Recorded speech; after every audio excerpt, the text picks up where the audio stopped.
And I was at home with my mom, and then the doctor called and said, yeah, I'm very sorry, but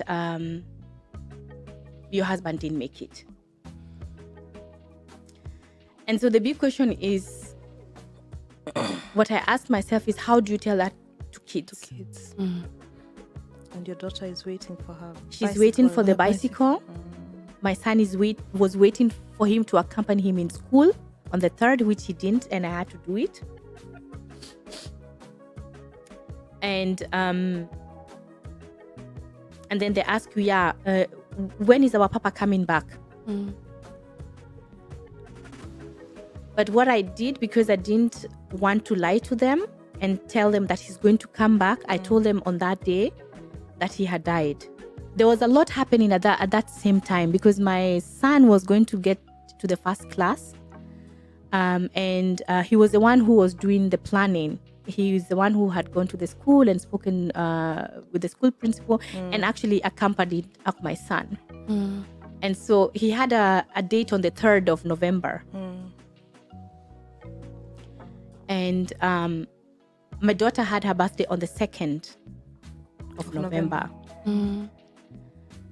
And he wasn't there because he was in the hospital when she had her birthday. And that day when, on the 3rd, when he was supposed to accompany our son to the school for the examination that they do, he wasn't also not there because he was at the hospital. And so for me, the most painful thing was actually that our kids were so small. And they all asked, oh, what's wrong? What's happening? And, you know, there was also a little bit of confusion. They were like, oh, we had the ambulance, but we didn't know what was happening. And then I told them that he's sick and we're going to the hospital. And on our way to the hospital, I remember speaking life to him. I remember praying. I remember saying, oh, my goodness, I hope that he's going to get well. And I kept on telling him, you're going to get well. You're going to the hospital, so you're going to get well. And remember, 2021, you still have the COVID regulations. So this time he was not against going to the hospital? He had to. He did a lot of sports. So death is the last thing you think now of someone who is healthy. And so when I saw him lying on this, on the bed, and then, he had tubes all over his body, and he couldn't move, and he had to be taken quickly to the intensive station. Intensive care unit. Intensive care unit. Yeah. And even there, I remember praying a lot. And I remember saying, he's healthy. So God, whatever it is, whatever he has, I know you can heal it. And it's in those moments, not that I hadn't been praying before. I'm a prayer, and I believe a lot of things happen because for a reason. The medicine that we are giving him is not working. And she told me, are you seated? And I told her, yeah. She told me, you need to sit down. And then she told me, if he makes it in the next 24 hours, maybe there's hope he's going to heal. But from a medical perspective, we don't think he's going to make it. And that's the most horrible news anybody can ever give you. When someone tells you, I think when you die in a car accident or something, it's something you're not prepared. But this one means you have to prepare your mind. Hello, everyone, and welcome to another episode of your favorite conversations, Far From Home Diaspora Conversations. We are glad to have you once again. And as always, we are thankful that you're here. We are thankful for your messages, for your subscriptions, and also your likes. We are always happy to hear from you, to know that we are not talking to ourselves, And at this point, I recognize our sponsors, TEDx Media, who have been with us all this time, and you'll be hearing more about TEDx Media as we go on. Today is excitement again. Mamoy, tell us why. My name is Carol Millenbrock, just in case somebody is new here. I'm sorry, I forget to say my name sometimes. It's true. We're taking it for granted. Yeah. Yeah, and I'm Wamboy. And today, we have our guest. You know her by now because you heard from her. We had Dr. Njeri over. And last time we had Dr. Njeri here, she told us a lot about her journey. First of all, coming to Germany, how it was being here, going to school in Germany, coming directly from Kenya, not knowing the language. She told us about the supportive teachers and the supportive system that she had. And because we loved the conversation, we have invited her again. And today we are going to have a very different kind of conversation. And it's important at this point to mention that our conversations, as we always tell you, but we like reminding you, is about our own experiences. We speak from our own point of view, and it's possible that you have a different experience, which is also valid. So everything you hear today is our own point of view and our own experiences. And today, Njeri is honoring us with a very important topic, a very serious topic about grieving and mourning in the diaspora. So, Njeri, thank you so much for coming. Thank you for honoring us with your presence. How are you doing today? Thank you for coming once again. Today I'm well. Yes, thank you. Yeah, and thank you that you are prepared to talk about this this important topic. Maybe we can start with asking how come that we can talk about this topic with you. How do you relate to this topic of mourning and grieving in the diaspora? Thank you so much. I think this is a conversation that needs to be spoken about. In my own experience, I had the feeling that this is not something we don't speak about. We don't speak about death. But we forget that where there's life, there's death. And it's always part of our living experience, actually. So one of the reasons why we're speaking about this today is because I also lost my husband, which is not long ago. It's this year is 2 years. And it still feels as if it's yesterday. And sometimes I wonder how time has flown so fast that although it feels like yesterday, yet it's still 2 years this year. And speaking, can I just sorry for interrupting. Where did you meet your husband? If you want to talk about that. You met here in Germany, definitely. We met here in Germany. Yes, yeah. He was also at the University of Cologne, land economics, and we met here in Germany. Okay. Yes, okay. yes. And he was not Kenyan; he was from Guinea. Yeah. And what? Let's just go into. You had 2 kids together. Yeah. Who are now 8 and 6. Yeah. And that means when the father died, there were 4 and 6, which is a very, very delicate age. And as much as you are grieving yourself, how did you go about, explaining that to the kids? And also maybe start with what happened to him. So he was sick, and he had been outside of the country, and he came back coughing. And we thought, okay, this is not something serious. It's, it was 2021, so coughing isn't something that is unusual. But what he actually had was pneumonia. And by the time he went to the hospital, maybe I go back a little bit. He didn't want to go to the hospital in the beginning because of a terrible experience that he had in a hospital. And so when he got sick, it was like, this is going to be over. I'm just going to get well. You know, you have like these our home remedies that you make, and then, you know, you are hopeful that this is just a minor cold and it will go away. But this was exactly the time that the pneumonia that he had was actually, you know, spreading all over the body. So by the time we called the ambulance, and this was actually the first time we ever called an ambulance in our house. It was already a critical situation. And I must say, because I say 2024 is a year of acknowledgement. When he was sick, I called someone. I don't know if I'm allowed to mention the name, but I'll mention her because it's her accolades and it's important to acknowledge. So when I called Glenda, who also lives in Cologne, I told her my husband is sick. He's not feeling well. And I remember she was on her way to Ghana. And she told me, oh, he needs vitamin C and zinc. And Glenda was able to send me this medicine with Amazon within an hour. Wow. I remember that very vividly because it was on a Thursday.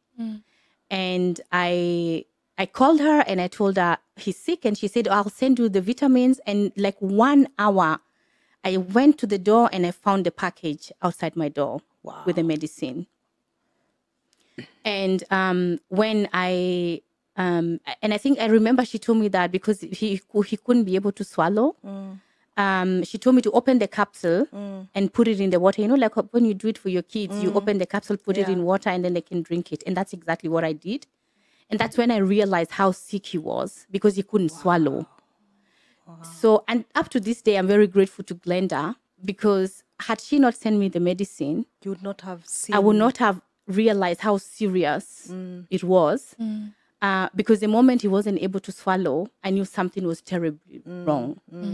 And so that's when I immediately called the ambulance, and he went to the hospital. So how many days were those from the time he came back and was starting to 14 cough? days. About 14 days. 14 okay. days, yes. And I remember him saying, he was still saying that he doesn't want to go to the hospital. But I told him that he has to go to the hospital because he was really sick. And I remember that the ambulance came very fast. And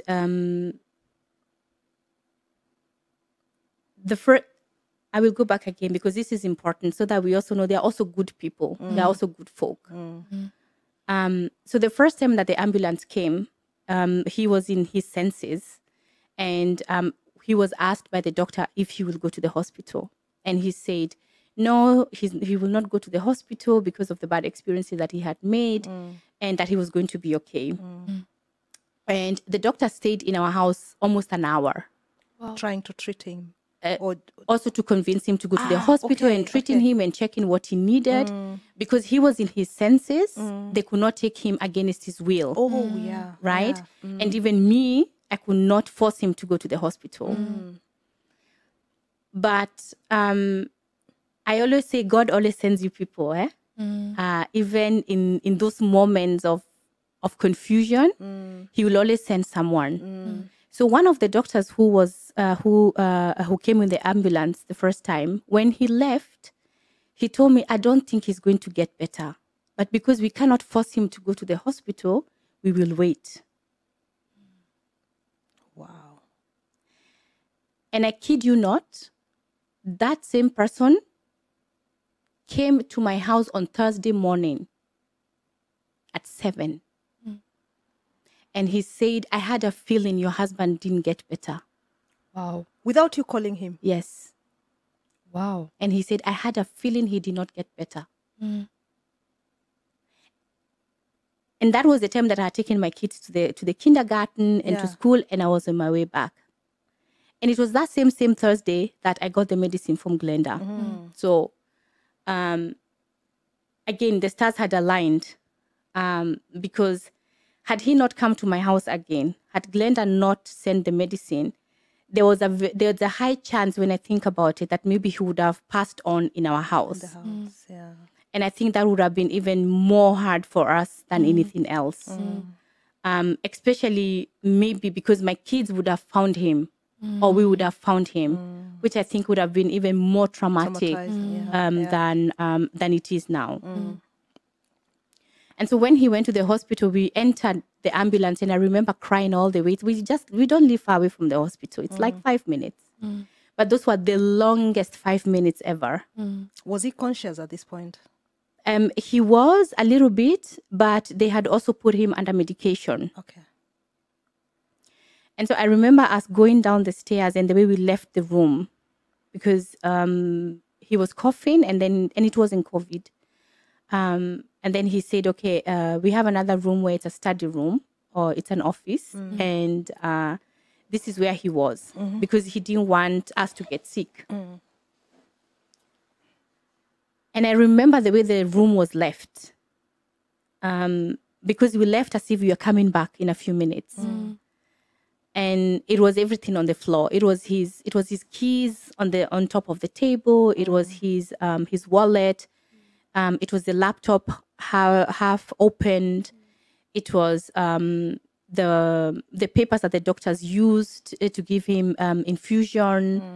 It was the window opened. It was the curtain half opened. I mean, it was everything. You know, the way you just say, I'm just going down to the kiosk to get something. That's how we left. And then when we went down the stairs, he said, because he was still conscious then. And then he said, oh, don't forget to close the door.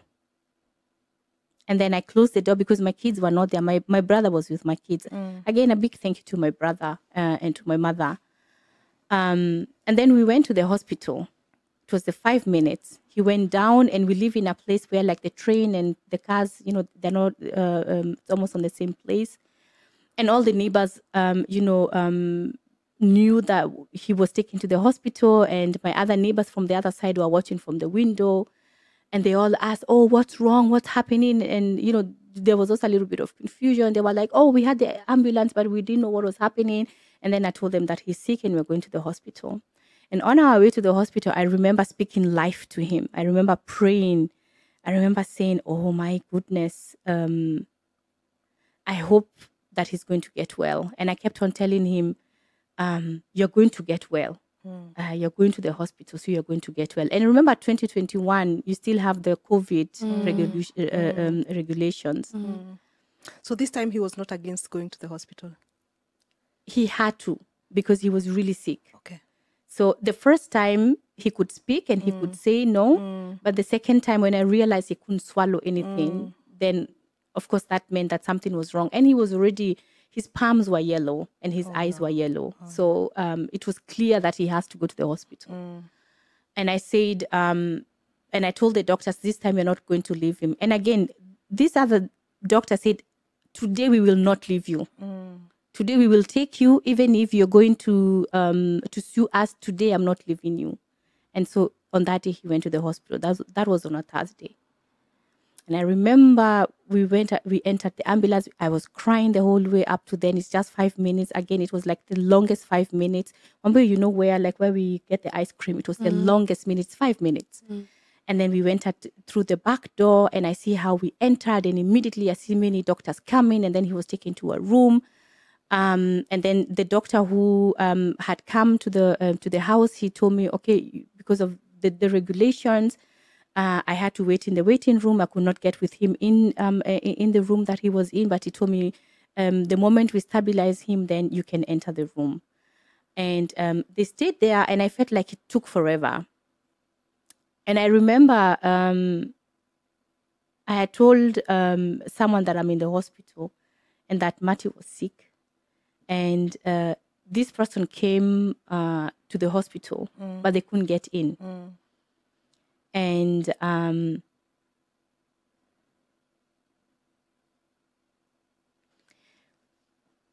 I was inside and this person was outside. And so the window is where I was talking to this person because they couldn't get in. And whenever I pass through this place, I still see this window. And then I told my mom. My mom immediately came and also outside the window because they couldn't get in, Because and of COVID because of COVID, regulations. because of the regulations that were there. And then she took the kids home, and I stayed there for a very long time until I knew what was happening. And then they said that he has to be taken to the intensive station. And I see him lying in this bed. My husband was a huge man. This person did not drink. He did not. He did not smoke. He was very healthy. He was very, he was he did a lot of sports. So death is the last thing you think now of someone who is healthy. And so when I saw him lying on this, on the bed, and then he had tubes all over his body, and he couldn't move, and he had to be taken quickly to the intensive station. Intensive care unit. Intensive care unit. Yeah. And even there I remember praying a lot. And I remember saying, he's healthy. So God, whatever it is, whatever he has, I know you can heal it. It's in those moments, not that I hadn't been praying before. I'm a prayer, and I believe a lot of things happen because for a reason. But at that moment, as I try to speak life to him, I also try to speak life to myself. That he's going to get well, and that God is going to heal him. Sometimes even when someone is very sick and the doctor says there's no hope, God always comes through. And so that was my prayer, that he gets well. And for me at that moment, what was very important was because of our kids. And there was a lot happening at that same time, because my son was going to get to the first class. And he was the one who was doing the planning. He was the one who had gone to the school and spoken with the school principal and actually accompanied up my son. And so he had a date on the 3rd of November. And my daughter had her birthday on the 2nd of November. And he wasn't there because he was in the hospital when she had her birthday. And that day when, on the 3rd, when he was supposed to accompany our son to the school for the examination that they do, he wasn't also not there because he was at the hospital. And so for me, the most painful thing was actually that our kids were so small. And that this was like the stage that they actually really needed the father. Not that they didn't need him before. Sorry. That's okay. But I felt like this is the moment, because now they were no longer small babies. They were a little bit bigger. And that he wasn't able to see the daughter have her birthday. And he had promised her that when she has her birthday, he was going to buy her a bicycle. And so when she had her birthday, my daughter waited for the bicycle. And then I had to explain to her, no, he can't buy the bicycle now because he's in the hospital. But when he comes out of the hospital, he's going to buy you the bicycle. My husband died on a Friday at 4:30. The night before, it was a Thursday. The doctor called me and she said, that was on the 4th. He said, it's not getting better. It's actually getting worse because the medicine that we are giving him is not working. And she told me, are you seated? And I told her, yeah. She told me, you need to sit down. And then she told me, if he makes it in the next 24 hours, maybe there's hope he's going to to heal. But from a medical perspective, we don't think he's going to make it. And that's the most horrible news anybody can ever give you. When someone tells you, I think when you die in a car accident or something, it's something you're not prepared. But this one means you have to prepare your mind that this person is not going to make it. And then, and true to her words, he didn't. Because she called me on a Thursday at 6 in the evening. And the next day was on a Friday. And it got worse and worse. All the organs didn't function anymore. And he died from sepsis. So he passed on a Friday. And I remember on that Friday, I felt so strange. I felt something like, you know, the way you feel confused the whole day. It's like you're trying to do something, nothing works. And I was at home with my mom, and then the doctor called and said, yeah, I'm very sorry, but your husband didn't make it. And so the big question is, what I asked myself is, how do you tell that to kids? And your daughter is waiting for her She's waiting for the bicycle. My son was waiting for him to accompany him in school on the 3rd, which he didn't, and I had to do it. And then they ask you, when is our papa coming back? But what I did, because I didn't want to lie to them and tell them that he's going to come back, I told them on that day that he had died. But they had no idea what dying means. What death means. They don't have that concept. And I remember I was sitting in our bed and my mom was there, and all my mom could say was, "Oh, mwana wakwa." That's all I remember. Oh, my child. And I think it was even more difficult for my mom than maybe it was for me, because sometimes I feel like, oh, I am crying too much. No, it's okay. No, it's okay. it's totally okay. Because it was not only me, but it was also the father to her grandkids. And so I told my kids that he had passed on. And as I said, they didn't have any idea what that means. And I remember that when I told them that, my son, he was like, he didn't take it even that serious. And my daughter Janja had absolutely no idea. And immediately I said that she thought, or maybe they thought, okay, he will go and come back, because for them that has never happened to anybody they know, or someone who is close. And then one of the first things that my son did was to stop playing football, because he used to play football with his father. We have a huge corridor. So whenever they would finish eating and, we were done, they would take the ball and just play in the corridor. But, our corridor is really a huge one. And so 2 weeks after is when he asked, so who would I be playing football with if my father is not coming back? And I think that's when it hit him. He's not coming back. He's not coming back. And he really cried a lot. And I'm grateful that he cried. Because that's a release. Yes. Yes. And it was good for him, because after that, it took a long time for him to play football again. Because for him, football was always associated with the father.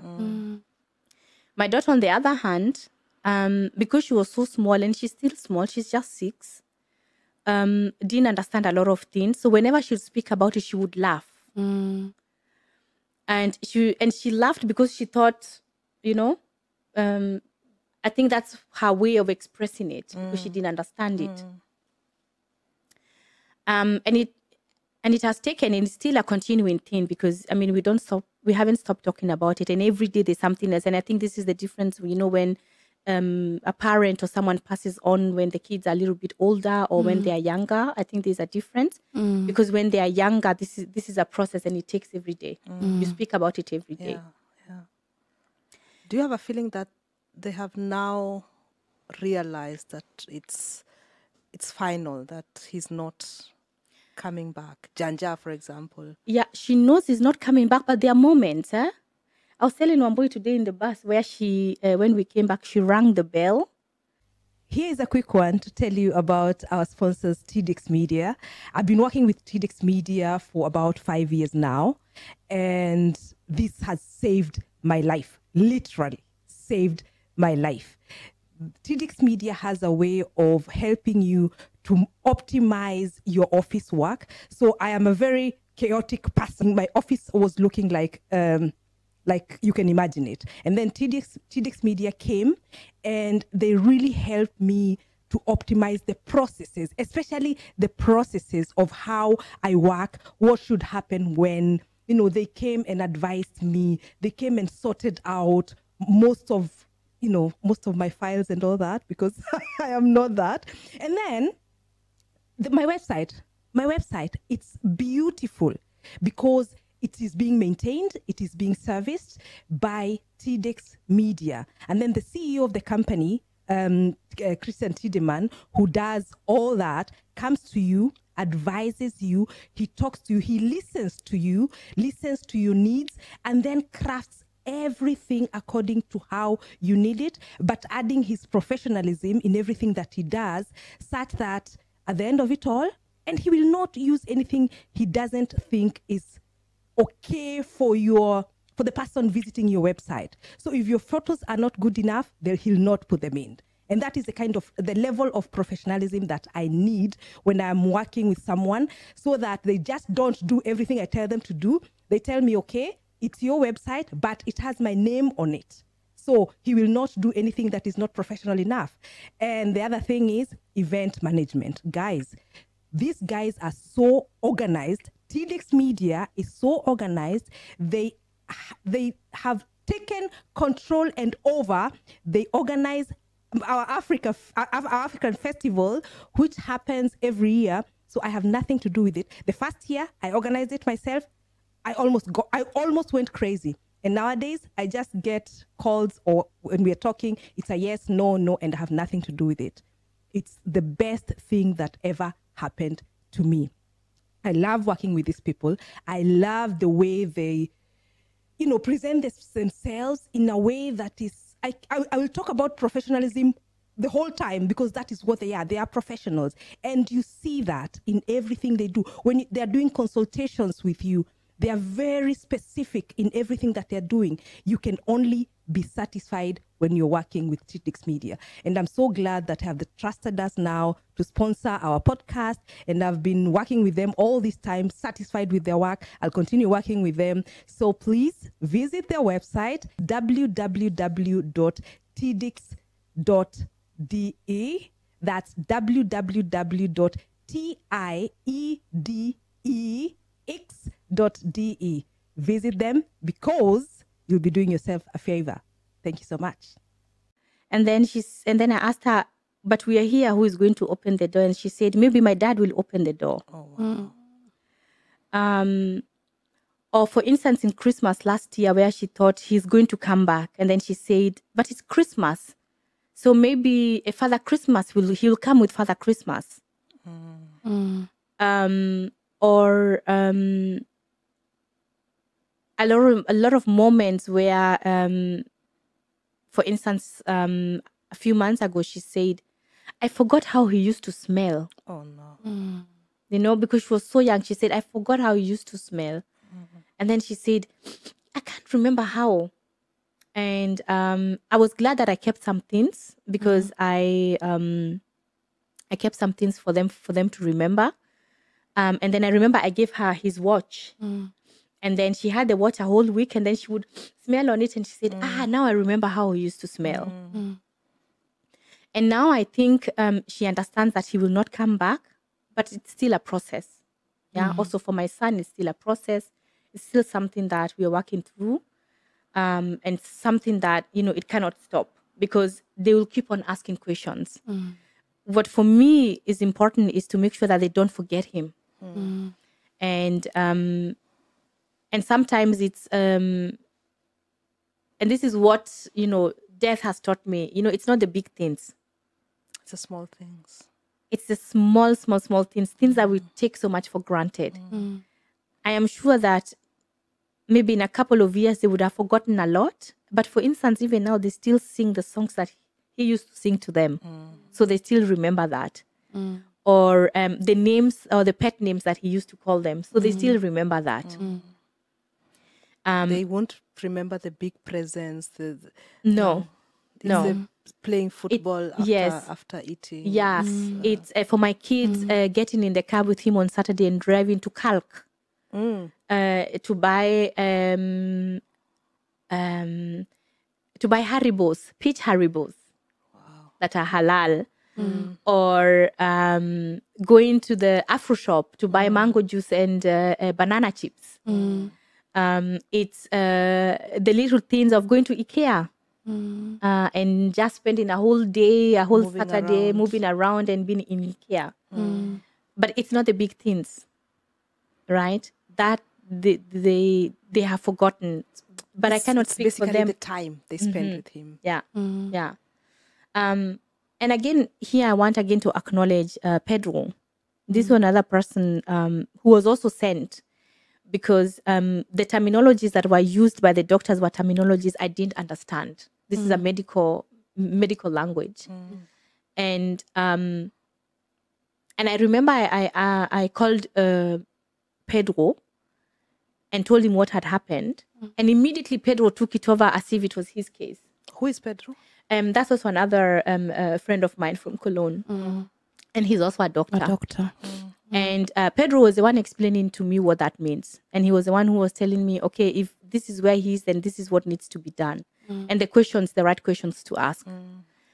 And I also remember that there was a time that I was really, really, really, really weak. And I was almost drifting away.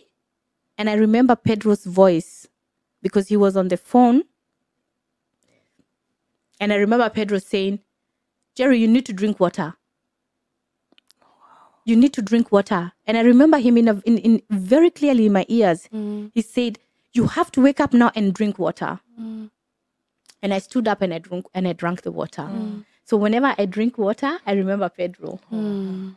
So yeah, angels that are sent to surround you and to take care of you. Yes, because we need people when something like that happens. Because this is something that just happens all of a sudden. It's not something that is planned. When just to take you back a bit, when you got that message from the doctor, what, if you can remember, what is the first thing that got into your mind? Nothing. You go blank. You're actually blank. And I'm a person who speaks a lot. And even then I couldn't be able to speak because it was like, it's like you think something is wrong with your ears, and then you see, it's a different thing when someone tells you I'm going and coming back, because then it's like, okay, this person is coming back. But when someone tells you this person is gone and this person is not coming back, and then you look at your house, it's like he's coming back because he left it as if he's coming back. Because I remember he even left. He left with a blue T-shirt and khaki pants, without even socks, because it was a little bit. It wasn't that cold. And then when everything is left as if someone is coming, and then you get that message, it's as if you drift away. Because I can't tell you where I was at that moment. I know I was with my mother and I remember the words of my mother. But if you ask me from a cognitive point of view, I cannot tell you where I was, because this was like something that you first of all think it has got nothing to do with you, and you try not to, you're in a state of denial. So, and that's the state that I was in. Yeah. Wow. So what do you do next? Because, okay, informing the kids is one thing, which I cannot even start to imagine how that conversation is like, talking to your Yeah. kids about their dad dying. But then, what is your next step after that? Were you, during this time, because of the COVID restrictions, were you even allowed to be with him Yes. in the hospital? Yes. But only you, Yes. no other people? Yeah. Yeah. Yeah. So at least you saw him for these days when he was in Yes. hospital. Yes. Until the last moment, I was there. Yeah. But of course, it's very difficult, because he was intensive care, he could not speak. So it wasn't as if I could speak with him. I spoke with him, yes, but he couldn't respond, right? And I remember taking a picture of how he lay there because of the machines, because that's one thing that really, really, really shocked me. And knowing how strong he was, and then seeing him lying there with all these tubes all over the body, and then all these machines, and I thought, my goodness, this is so much. And I said, okay, I'll make a picture so that when he wakes up, he can show see him. how many tubes he had on the body, so that he knows that, he had survived it, But as it was meant to be, and as God wanted it, he didn't make it. And I remember also when he was very sick, I said I prayed. I've always been praying, but that night I prayed on that Thursday when they said that he will not make it. And I remember I prayed and I told God, do as you wish. If it's in your wish and if it's in your will that it's time for him to go, then he will go. But if it's not in your will, then I'm sure you're going to heal him. And I remember telling the doctors that they have to continue treating him until he goes. Because I didn't want to be put in a position of being told to decide if the machine should be put off or not. And I told them they should please continue treating him until he decides to go, since God is the author of life.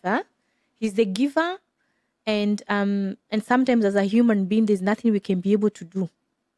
So you didn't feel like, because such situations are so intense, there's no moment where you felt disappointed in God, like he didn't hear your prayers because you were praying for him to be well?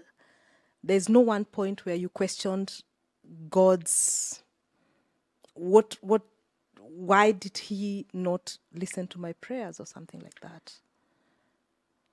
I didn't question God. I was angry. I got really angry. And I got angry at him.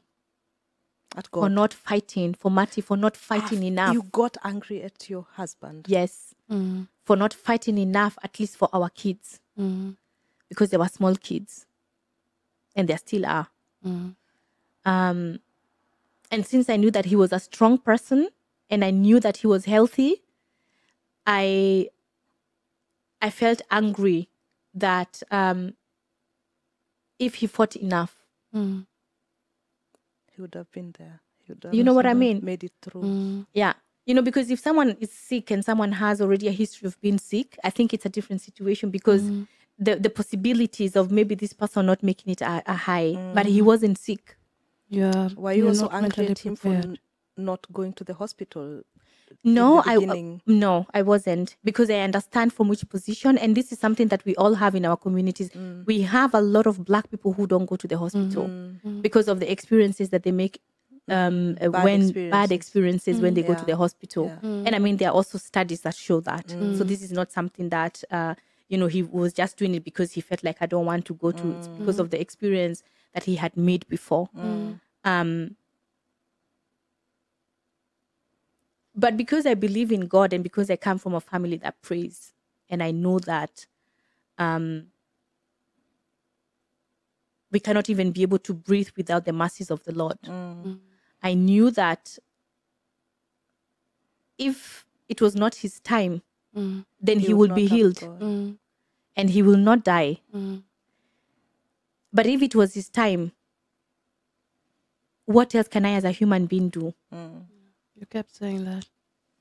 You know, what else can I do? And I thank God because, you know, when something like that hits you all of a sudden, you're shaken and you don't even know where to start. But I thank the Lord that he gave me the courage to kneel down and pray to him and to thank him. Wow. And thank him that, yeah, he was here. And yes, he was able to see his children, even if they're small. But that he was here, he was among us, and he did what he had to do. And if he also had an option, I'm sure he would have fought enough. Right? How long did that anger go on, being angry at him? When I prayed,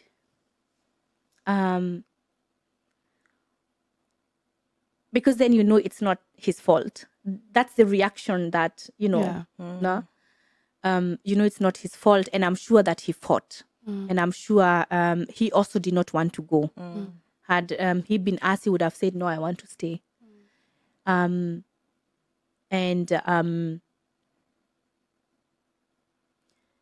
With time, it got better. And with time, and again, I've always been a believer. I became even a stronger believer. I think one boy I told you this. Because you lack words. And maybe I have forgotten some of the things, but there are moments that, you know, I have, and I keep on reflecting, and that's why I'm thankful.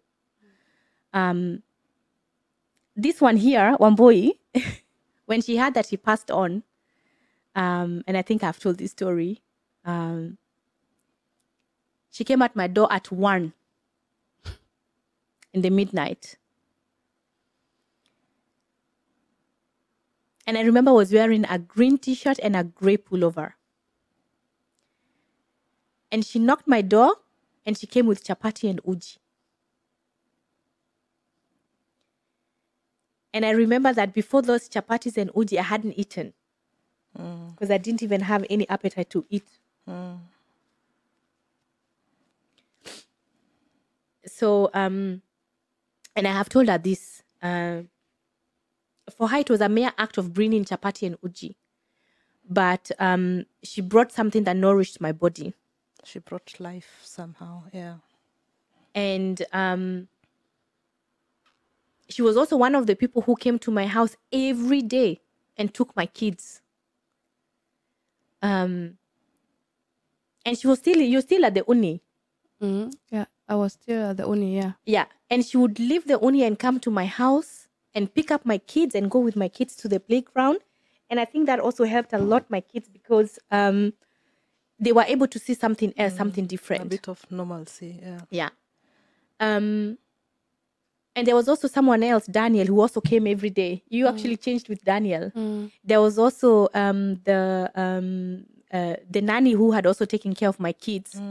When there was something in the school, in the kita, she came because it was almost the same time as St. Martin. And I remember, and I remember her, she came and she said, no, I'm going to take the kids, and we go to St. Martin. And she went with the kids. And also my neighbors. And my mom, of course, and my brother, with whom I couldn't have been able to do anything without them because of that support system. And then again, the reason why I was thankful, I had people because I know something like that can happen to you in diaspora and you're alone.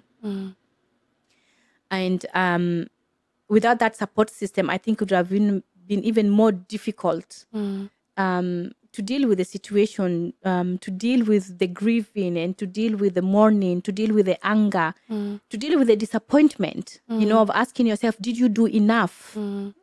Was there something else I could have done, right? Or how do we continue from here?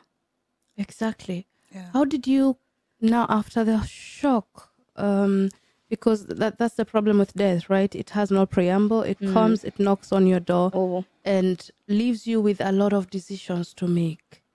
what were some of the decisions that you had to make, especially during the very first days, and who was helping you? So my husband was Muslim, and so one of the decision, and he was a believer. And I tried everything possible that he's buried according to Which his is supposed to be the religion. same day, isn't it? Within 24 hours. Yes, but that was not possible because of the situation that we were in. And the decision that I had to make then, because you know the way you joke with someone and you speak, and then they say, if I ever go before you, make sure that I'm buried at home. At home, meaning in his home country. Okay. So my husband was buried in Guinea. Oh, wow. Yes. And again, that was only possible through the support of the people that I know. And it was a very hard decision because we are here and our children are here. But then those were his wishes, and I had to respect them. And even for that, I thank God that in that state of the way that I was still able to sit down and still have that conversation. And I remember which is like the worst thing. I don't even wish that for my enemy. My biggest enemy is when the undertaker knocks your door. Because when the undertaker knocks your door, then anything that you thought about, any hope that maybe you had, or any illusion that you had, disappears completely. You now know he's really, really it's real, because the undertaker will knock your door. And he knocked my door. And he said, yeah, I'm sorry that I have to knock your door, but we have to sit down. We really hate to interrupt this conversation because it's a deep one and very emotional. But at this point, we have to cut it and continue it next week because it's a long conversation and we wouldn't like to just leave it suspended somehow. That's why we are ending it here and continuing with the same conversation with Dr. Njeri next week. Thank you so much for watching. Thank you for being here with us. We appreciate you. Please subscribe, like, comment, and maybe share your experiences if something like this ever happened to you, and maybe share some words of encouragement for Njeri. Thank you so much and see you next week. Bye-bye.